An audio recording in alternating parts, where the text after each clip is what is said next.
নমস্কাৰ প্ৰধানমন্ত্ৰী নৰেন্দ্ৰ মোদীয়ে ডিব্ৰুগড়ৰ অসম মেডিকেল কলেজৰ পৰা উন্মোচন কৰিলে 7খনকৈ কেন্সাৰ হাস্পতাল এই কেন্সাৰ হাস্পতাল বিলাক নিৰ্মাণ হৈছে অসম চৰকাৰ আৰু টাটা কেন্সাৰ কেয়াৰৰ যৌথ উদ্যোগত এই টাটা কেন্সাৰ কেয়াৰৰ এই বদান্যতা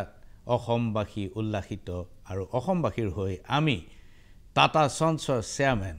ৰতন টাটাৰ ওচৰত কৃতজ্ঞ প্ৰিয় দৰ্শক আজিৰ দিনটোত ৰতন টাটাৰ কৃতি আৰু কৃতিত্ব আলোচনা কৰাটোৱে এই সাৰাংশৰ উদ্দেশ্য ৰতন টাটাৰ অসমত কেনেকৈ প্ৰৱেশ ঘটিল এখন ছবি চাওক 2010 চনত তৰুণ গগৈৰ শাসনকালত ৰতন টাটাত প্ৰথম বিনিয়োগৰ কাৰ্যসূচী মুকলি আৰু ৰঞ্জিত বৰঠাকুৰ তদানীন্তন টাটা টিৰ যিজন অধ্যক্ষ চেয়াৰপাৰ্সন এখন হিন্দু কাকতত প্ৰকাশিত ছবি ইয়াত বাওঁফালৰ পৰা দ্বিতীয়জন তৰুণ গগৈ আৰু ৰতন টাটাৰ পিছফালে অস্পষ্ট হৈ আছে সেয়া প্ৰদ্যুৎ বৰদলৈ আৰু ৰতন টাটাৰ গোটেই টিমটো অসমত আহিছিল আৰু তেওঁলোকক অসমত বিনিয়োগ কৰিবৰ বাবে আহ্বান জনাইছিল তদানীন্তন চৰকাৰে আৰু সেই আছিল আৰম্ভণি আৰু এই আৰম্ভণিৰ সময়ত অপাৰেচন স্মাইল গুৱাহাটীৰ মহেন্দ্ৰ মোহন চৌধুৰী চিকিৎসালয়ত দুটামান কক্ষ লৈ টাটাৰ উদ্যোগত গুৱাহাটীত আৰম্ভ হৈছিল অপাৰেচন স্মাইল য'ত ওঠ আৰু তালু ফাটি থকা শিশু আৰু অন্যান্য ব্যক্তিসকলৰ অস্ত্ৰোপচাৰৰ জৰিয়তে তেওঁলোকক এই ৰোগ মুক্ত কৰা হৈছিল আৰু ইয়াৰ দ্বাৰা অসম তথা উত্তৰ পূৰ্বাঞ্চলৰ হাজাৰ হাজাৰ ৰোগী উপকৃত হৈছিল ইয়াৰ পিছতে আহিল Tata institute of social science যেটো ভাৰতবৰ্ষৰ অত্যন্ত অতি অগ্ৰণী সমাজ তত্ত্বৰ আৰু অৰ্থনীতিৰ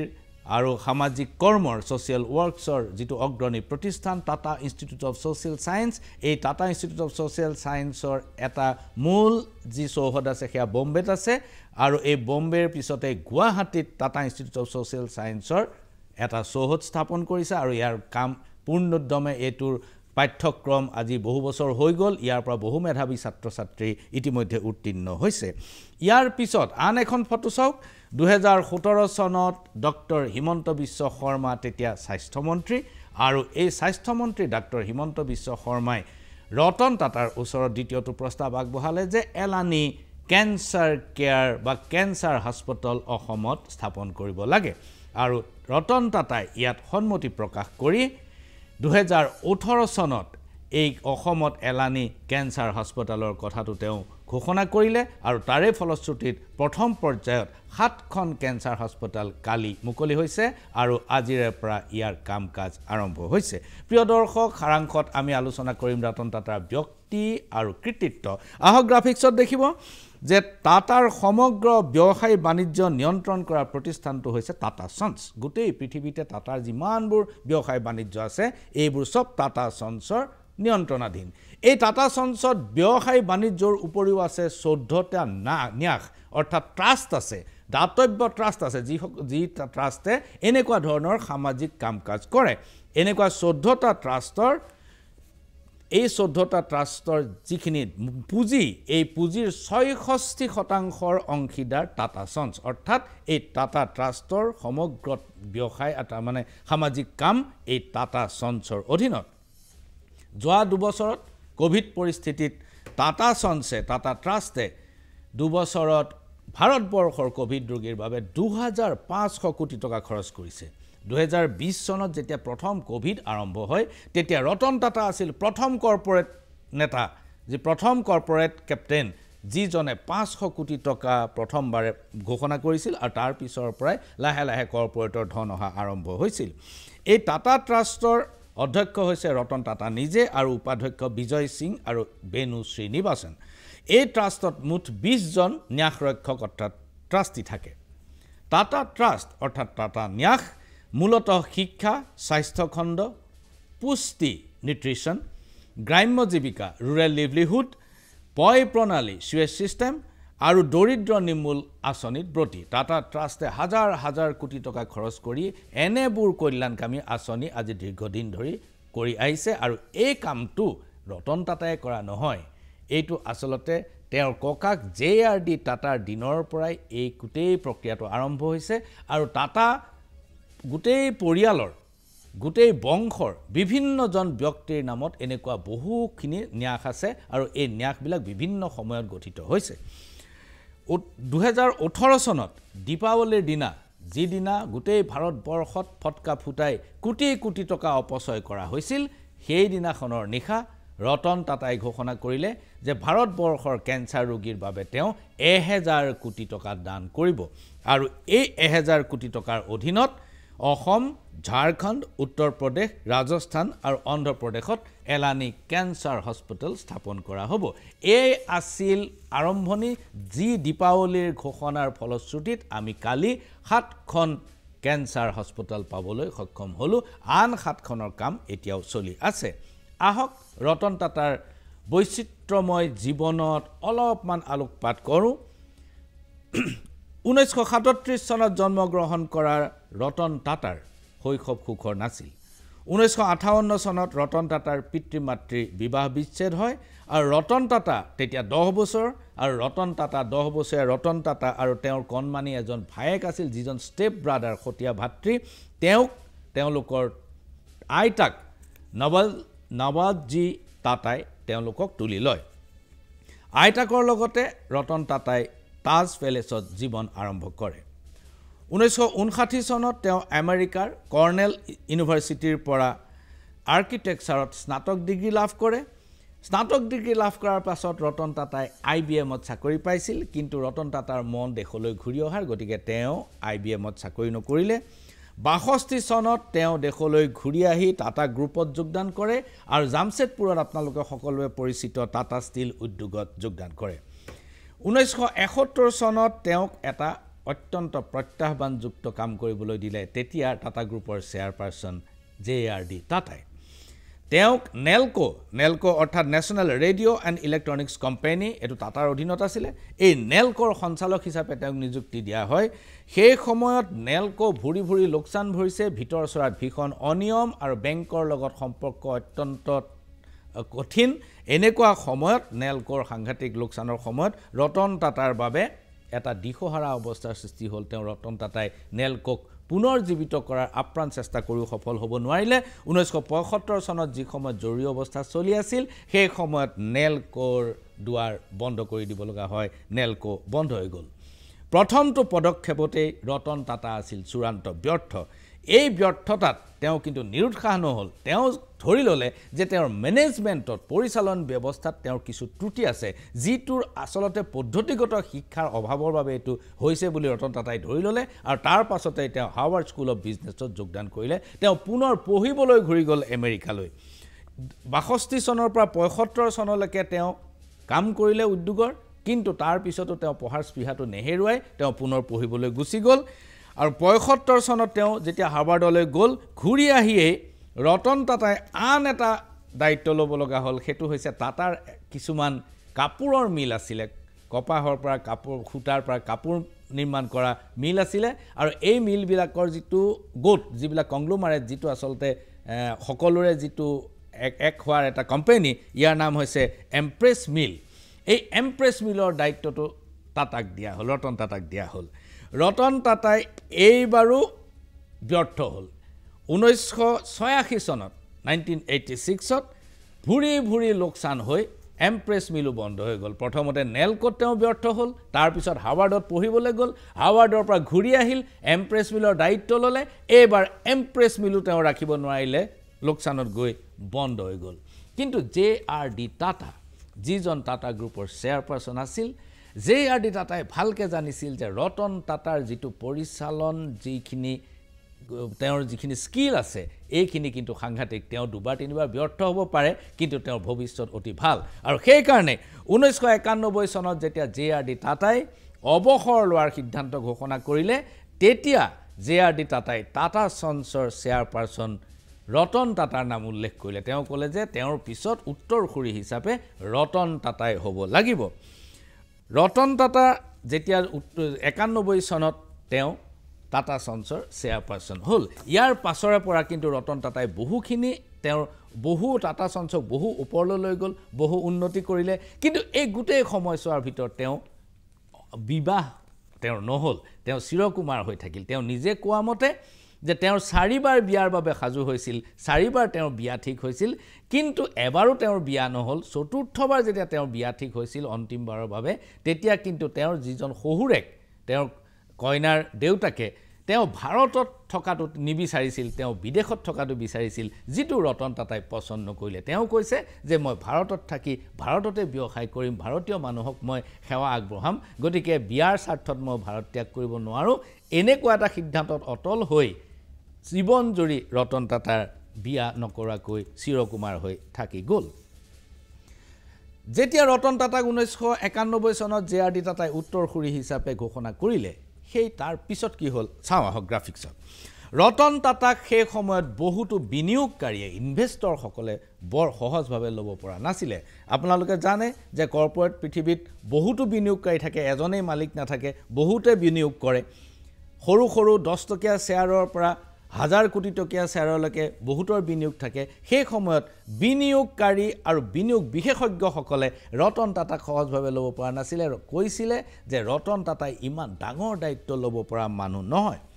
1992 চনত কিন্তু ৰতন টাটাই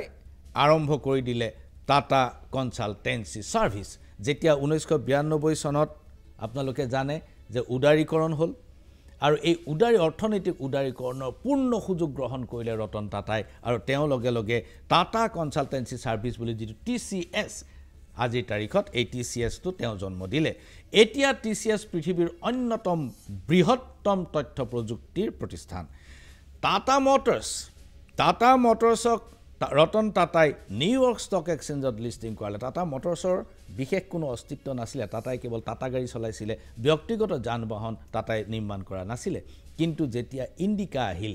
তাৰ পিছত নেনো ব্যৰ্থ হৈছে কিন্তু ইণ্ডিকা যেতিয়া আহিল ইণ্ডিকা অহাৰ পিছত টোটাল মাৰ্কেট শ্বেয়াৰৰ মুঠ বজাৰৰ গাড়ীৰ বজাৰৰ 20% ইণ্ডিকাই অধিকাৰ কৰিছিল একমাত্ৰ ৰতন টাটাৰ নেতৃত্বত ৰতন টাটাই ফৰ্ডৰ লগত তেওঁলোকে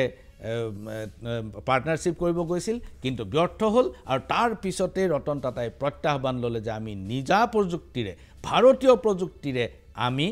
গাড়ী নিৰ্মাণ কৰিম আৰু ইণ্ডিকা এইটো এটা খুব ডাঙৰ সাকসেছ ষ্টৰী ইয়াৰ পিছত টেটলি নামৰ কোম্পানীটো মাৰ্জাৰ হ'ল টাটা টিৰ লগত তাৰ পিছত আহিল কোৰাছ নামৰ ইয়াত কৰ্ণছ হৈ আছে গ্ৰাফিক্সত এইটো ভুল এইটো কোৰাছ নামৰ বৃহৎ তীখা কাৰখানা তেওঁলোকে মাৰ্জ কৰিলে টাটা ষ্টিলৰ লগত ইয়াৰ ফলত তেওঁলোকৰ পুঁজিৰ পৰিমাণ আৰু মাৰ্কেট শ্বেয়াৰ যিটো মাৰ্কেট কেপিটেল এই মাৰ্কেট কেপটো বহুত ওপৰলৈ গুচি গ'ল ইয়াৰ পিছত ইংলেণ্ডৰ জাগুৱাৰ আৰু লেণ্ড ৰ'ভাৰ এই দুয়োটা কোম্পানী টাটা মটৰছৰ অধীনলৈ আহিল তেওঁলোকে কিনি পেলালে আৰু ইয়াৰ লগে লগে যেতিয়া জাগুৱাৰ আৰু লেণ্ড ৰ'ভাৰ কিনিলে তেতিয়া টাটা গ্ৰুপ হৈ পৰিল ইংলেণ্ডৰ সৰ্ববৃহৎ নিয়োগকৰ্তা বিগেষ্ট এমপ্লয়াৰ কাৰণ জাগুৱাৰ আৰু লেণ্ড ৰ'ভাৰ যিমানখিনি কৰ্মচাৰী আছে সেইখিনি কৰ্মচাৰী ধৰিলে আটাইতকৈ বেছি সংখ্যক কৰ্মচাৰী নিয়োগকৰ্তা হৈ পৰিল ৰতন টাটা আৰু ৰতন টাটাক সেই সময়ত ব্ৰিটিছ চৰকাৰে অৰ্থনৈতিক উপদেষ্টাসকলৰ ভিতৰত অন্যতম কৰি ৰাখিছিল আজিৰ তাৰিখত টাটা সঞ্চৰ যি মুঠ ৰাজহ যিখিনি ৰেভিনিউ আহে তাৰ 66% কিন্তু আহে বিদেশৰ পৰা দেশত টাটাই মাত্ৰ উপাৰ্জন কৰে তেওঁলোকৰ মুঠ উপাৰ্জনৰ মাত্ৰ 36% 66% আহে বিদেশৰ পৰা মন কৰিব বিদেশত তেওঁলোকৰ ব্যৱসায় খুব ভাল 1991 চনত যেতিয়া টাটা সঞ্চৰ দায়িত্ব লৈছিল ৰতন টাটাই সেই সময়ত টাটাৰ মুঠ সম্পত্তিৰ পৰিমাণ আছিল $5.9 বিলিয়ন অৰ্থাৎ $5.9 বিলিয়ন আৰু 2016 চনত টাটাৰ মুঠ সম্পদৰ পৰিমাণ হ'লগৈ $103 বিলিয়ন 200 গুণ বাঢ়ি গ'ল 1991 চনৰ পৰা 2016 চনৰ ভিতৰত প্ৰিয় দৰ্শক টাটাৰ নাম আপুনি ফৰ্বছ মেগাজিনত যিখন পুঁজিপতিৰ তালিকা সম্পদশালী লোকৰ তালিকা সেই তালিকাত হয়তো তলত পাব সেই তালিকাত ওপৰত উঠিবৰ বাবে ধীৰুভাই আম্বানীৰ দুই পুত্ৰ অনিল আৰু মুকেশ প্ৰাণ ঢালি যুঁজ দিছে একেবাৰে সাংঘাতিক ধৰণে যুঁজ দিছে আদানীয়ে সাংঘাতিক ধৰণে যুঁজ দিছে যে ফৰ্বছ তালিকাত কেনেকৈ ওপৰত উঠিব পাৰি ৰতন টাটা এই সম্পৰ্কত নিৰুদ্দেশ টাটা সঞ্চে ফৰ্বছ তালিকাৰ ওপৰত উঠিবলৈ চেষ্টা কৰা নাই টাটা সন্সে চেষ্টা কৰিছে আপোনাৰ মোৰ দৰে সাধাৰণ মানুহৰ অন্তৰত কেনেকৈ ৰৈ যাব পাৰি তাৰ প্ৰচেষ্টাত ব্ৰতী ৰতন টাটা আৰু তেওঁৰ কোম্পানী আৰু সেই কাৰণে তেওঁলোকৰ যিবিলাক ফিলান্থ্ৰপিক কামকাজ যিবিলাক কল্যাণকামী কামকাজ সেইবিলাকে তেওঁলোকক ফৰ্বছ মেগাজিনত স্থান নিদিব পাৰে কিন্তু কালিৰ দিনটোত আজিৰ দিনটোত আৰু ভৱিষ্যতৰ দিনবোৰত অসমবাসীৰ মনত ৰতন টাটা সদায় ৰৈ যাব ফৰ্বছ মেগাজিনত অহা সপ্তাহত সলনি হৈ যাব কোন পুঁজিপতি কোন সম্পদশালী কোনবা ওপৰত যাব কোনবা তলত যাব কিন্তু ৰতন টাটা সদায় একেই জায়গাত থাকিব প্ৰিয় দৰ্শক আহক টাটাৰ লাভৰ বিষয়ে কওঁ গ্ৰাফিক্সত দেখিব যে আমি টাটাৰ নিমখ খাওঁ আমি টাটা গাড়ী কিনো কিন্তু ইয়াৰ লাভাংশ কলৈ যায় বিদেশৰ পৰা টাটাৰ উপাৰ্জনৰ যি 66% উপাৰ্জন হয় ইয়াৰ লভ্যাংশ কলৈ যায় আপুনি জানেনে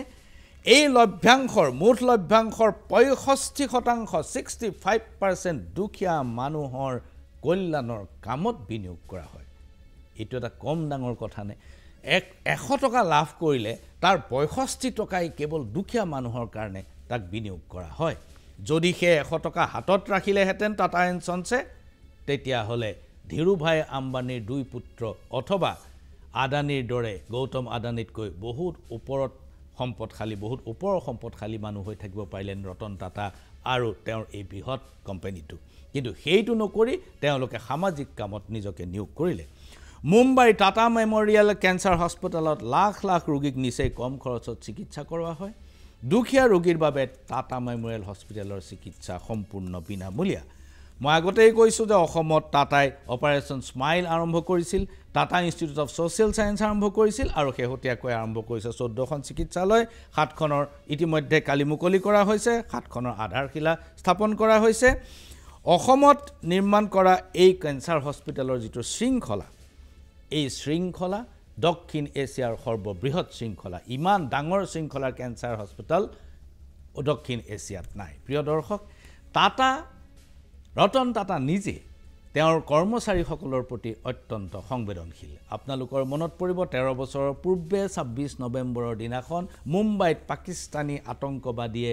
ইয়াত আক্ৰমণ কৰিছিল মুম্বাই চহৰত আক্ৰমণ কৰিছিল আৰু সেই সময়ত তাজ হোটেলত যি ভয়ংকৰ আক্ৰমণ হৈছিল সেই কথা আমি সকলোৱে জানো অসমৰো কেইবাজনো ব্যক্তিয়ে তাত জীৱন হেৰুৱাইছিল সেই সময়ত তাজ হোটেলত 80 জন কৰ্মচাৰী নিহত হৈছিল সেই ৰাতিৰ আক্ৰমণটোত যেতিয়া আক্ৰমণৰ খবৰ পালে ৰতন টাটাই লগে লগে গাড়ী লৈ তাজ হোটেলত উপস্থিত হল আৰু নিজ চকুৰে তেওঁ চালে যে ঘটনাটো কি ঘটিছে কিন্তু তেওঁক আগবাঢ়িবলৈ দিয়া নহল আৰু ইয়াৰ পিছত যি 80 জন কৰ্মচাৰী মৃত্যু হল প্ৰত্যেকজন কৰ্মচাৰীৰ ঘৰলৈ গৈ ৰতন টাটাই নিজে সমবেদনা জ্ঞাপন কৰিলে আৰু প্ৰত্যেকজন কৰ্মচাৰী পৰিয়ালৰ ভৱিষ্যতৰ সকলো দায়িত্ব টাটা সন্সে নিজে হাতত ললে আহক এই সম্পৰ্কত ৰতন টাটাই কি কৈছিল এটা সৰু ভিডিও আমি চাই লওঁ Somebody called me and said there had been shooting at the Taj. I called up the exchange Taj and there was no reply, which was very strange. So I got in my car and came here, and the watchman stopped me from going into the lobby because there was shooting. You know, at a time like that, we had about 300 guests in the hotel. The restaurants were full. The people in the various restaurants who were removed and brought to the chambers. So the staff was terrific. Without a master plan of evacuation, they moved people to safer places, but many of them got killed in the process.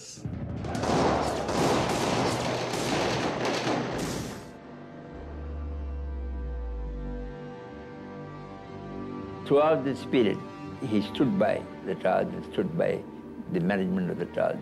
right here outside on the pavement for all those 3 days and 3 nights.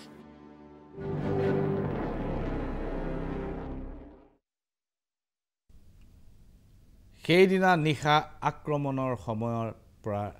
ৰাতিপুৱালৈকে Ratan Tata আৰু Taj hotel গ্ৰুপৰ যিজন chairperson Krishna Kumar আপোনালোকে দেখিলে দ্বিতীয়জন মানুহ এই দুইজন থিয় হৈ আছিল পেভমেণ্টত গোটেই দৃশ্য চাই আছিল সেইজন ৰতন টাটাক পৃথিৱীয়ে চিনি পায়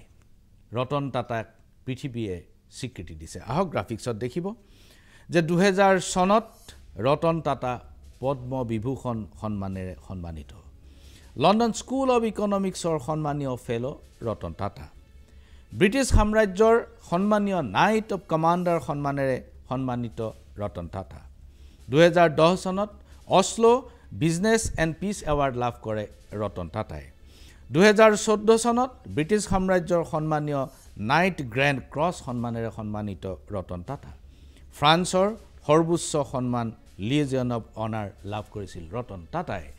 ব্যৱসায় বাণিজ্যৰ ক্ষেত্ৰত ৰতন টাটাৰ শেহতীয়া কৃতিত্ব হৈছে তেওঁলোকৰ পুৰণা বিমান কোম্পানী যি টাটা গ্ৰুপে আৰম্ভ কৰিছিল হেতু পুনৰ নিজৰ হাতলৈ অনা ইণ্ডিয়ান এয়াৰ ইণ্ডিয়াক ৰতন টাটাই পুনৰ টাটা গ্ৰুপলৈ ঘূৰাই আনিলে